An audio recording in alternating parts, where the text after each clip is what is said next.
Air show में, international air show में हादसा हुआ है। हमें दुख है इस बात का कि इंटरनेशनल एयर शो में हुआ। ये जो प्रोफेशन है फाइटर फ्लाइंग का, ये दुनिया का सबसे डेंजरस प्रोफेशन माना जाता है। किसी को करना होता है। हमारे बहादुर लड़के और लड़कियां, मेन एंड वुमेन इसको कर रहे हैं। ये हो सकता है टेक्निकल एरर, कोई फॉरेन ऑब्जेक्ट डैमेज, मतलब कुछ ऐसी चीज़ अंदर आ गई हो जो कंट्रोल सरफेस में या इंजन में दखल दे रही हो, पायलट को खो दिया है। जो बहादुर पायलट हमारा था, हमारे साथ नहीं रहा। हमें बहुत दुख है, हमने एक जहाज़ खोया है। और दूसरी बात है कि ये एक एयर शो में, इंटरनेशनल एयर शो में हादसा हुआ है। हमें दुख है इस बात का कि इंटरनेशनल एयर शो में हुआ। कोई बात नहीं, एविएशन फाइटर फ्लाइंग में ये हादसे होते हैं। अगर हम कोई ये कह दे कि नहीं होते तो वो सरासर झूठ बोल रहा है।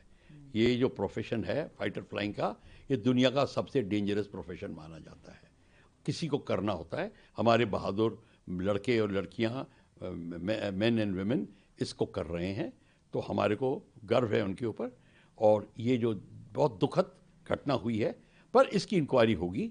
इसकी इंक्वायरी का जब नतीजा निकलेगा तो उसके उस पर अमल किया जाएगा और सारे कदम उठाए जाएंगे। सर, ये इंडिजीनियस जो है वो विमान था, और निश्चित रूप से बहुत ही उम्मीदें हैं इस विमान से।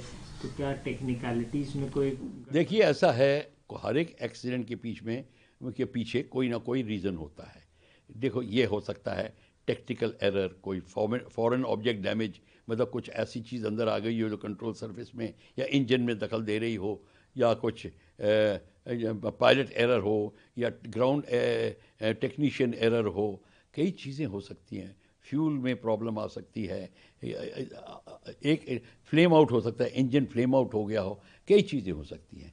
अब जैसे कि ये एयरक्राफ्ट था, ये इसने मनूवर किया और रोल आउट कर रहा था, और वो जब ज़मीन की तरफ आ रहा था उस समय अगर इंजन फ्लेम आउट हो गया हो, अब वो इजेक्ट करने की कोशिश कर रहा था, शायद उसने अपना इजेक्शन रोक दिया या स्लो कर दिया ताकि वो लोगों को अवॉइड कर सके। क्या हुआ ये इंक्वायरी से पता चलेगा।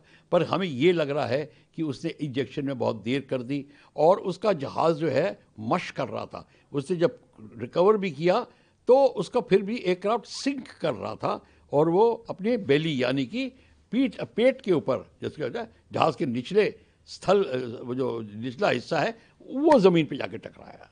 तो इस ऐसे बिल्कुल ऐसे डाइव में नहीं किया, ऐसे टच किया उसने। स्मोक भी देखने को मिल रहा है। स्मोक तो दिखेगा, जब टच करेगा तो एक्सप्लोड होगा। फ्यूल कितना है, इंजन है, स्पीड देखो कितनी है, तो स्मोक भी होगा, फायर भी होगा, सब कुछ होगा।